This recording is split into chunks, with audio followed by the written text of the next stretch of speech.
दोस्तों, आदाब, सलाम, नमस्कार। लोकसभा चुनाव को ले पूरे देश में राजनीतिक तूफान मचा हुआ है। पहले फेज का चुनाव हो चुका है, अब दूसरे फेज की तैयारी है। यानी 26 अप्रैल को दूसरे फेज में वोट डाले जाएंगे। बिहार के 5 सीटों पर भी चुनाव होना है, जिसको ले राजनीतिक सरगर्मियां काफी बढ़ी हुई है। इस बीच परिवारवाद का मुद्दा एक बार फिर सुर्खियों में आ गया है। पहले चरण के चुनाव में गायब परिवारवाद दूसरे चरण के चुनाव में हावी होता नजर आ रहा है। मुख्यमंत्री नीतीश कुमार ने परिवारवाद का बम फोड़कर राजनीति में हलचलें बढ़ा दी है। आखिर मुख्यमंत्री नीतीश कुमार ने इस तरह का ट्रैक फिर से क्यों अपनाया है? दूसरे चरण के चुनाव में पति पत्नी व बेटे बेटी की एंट्री किस तरह से कराती है? आज के इस एपिसोड में हम इस पर विस्तार से चर्चा करेंगे और यह जानने की भरपूर कोशिश करेंगे कि इसके पीछे की रणनीति क्या है। आखिर मुख्यमंत्री नीतीश कुमार ने परिवारवाद का बम दूसरे चरण के चुनाव में क्यों फोड़ दिया है? दोस्तों, जंगल राज व भ्रष्टाचार पर लगातार हमला बोल रहे राज्य के मुख्यमंत्री नीतीश कुमार ने अपने राजनीतिक अटैक एंगल बदला है और जमकर लालू यादव व राबड़ी देवी को परिवारवाद पर टारगेट किया है। अब तक एनडीए नेताओं के बदले में लालू यादव के परिवारवाद को नहीं उठाया था। उल्टे प्रथम चरण के चुनाव में तेजस्वी यादव ने ही परिवारवाद पर मुखर होकर अपनी बात रखी थी।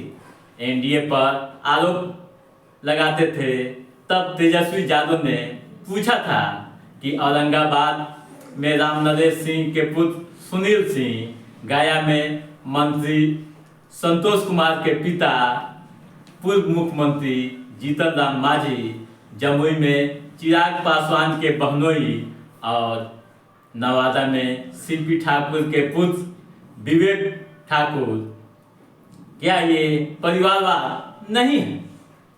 दोस्तों, प्रथम चरण के पहले गायब परिवारवाद के मुद्दे को मुख्यमंत्री नीतीश कुमार ने कटिहार की जनसभा में उठाया। जनता से ही कटिहार के डुमरिया में चुनावी सभा में सीएम नीतीश कुमार ने पूछा कि लालू यादव को इतना बच्चा पैदा करना चाहिए था। पति पत्नी की सरकार ने 15 साल में बिहार को गर्त में ढकेल दिया। लालू यादव के परिवारवाद के नए अंदाज को भी जनता के सामने परोसते हुए मुख्यमंत्री नीतीश कुमार ने कहा कि 2 बेटे को राजनीति में लाने के बाद अब 2 बेटियों को भी राजनीति में लाया गया। यानी उनका निशाना मीसा भारती व रोहिणी आचार्य पर था। दोस्तों, आपको बता दूं कि मीसा भारती व रोहिणी आचार्य दोनों चुनावी मैदान में हैं। अब हम चर्चा करते हैं कि पुराने ट्रैक पर क्यों लौटे मुख्यमंत्री नीतीश कुमार। दरअसल में साथियों, दूसरे चरण में जो चुनाव होना है 26 अप्रैल को, बिहार के 5 सीटों पर वे सभी सीटें जदयू के कोटे में, यानी जदयू के उम्मीदवार मैदान में है।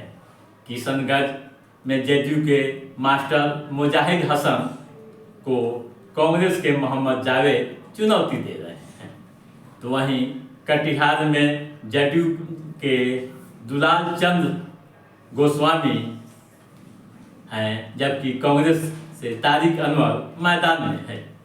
पूर्णिया की बात करें तो यहाँ से जेडीयू के संतोष कुशवाहा को आरजेडी की बीमा भारती टक्कर दे रही हैं। इसी तरह से भागलपुर जेडीयू के अजय मंडल व कांग्रेस के अजीत शर्मा मैदान में हैं। बांका की बात करें तो यहाँ जेडीयू के गिरधारी यादव को आरजेडी के जयप्रकाश यादव कड़ी टक्कर दे रहे हैं। तो दोस्तों, आज के इस एपिसोड में बस इतना ही। हमारा ये एपिसोड कैसा लगा आप लाइक और कमेंट करके हमें जरूर बताइएगा। यदि आपने हमारे चैनल को सब्सक्राइब नहीं किया है तो सब्सक्राइब भी कीजिएगा, ताकि पॉलिटिकल गतिविधियों से संबंधित जो भी अप टू डेट है उसे हम समय समय पर आपके बीच पहुंचाते रहेंगे। तब तक आप अपने दोस्त को दीजिए इजाज़त।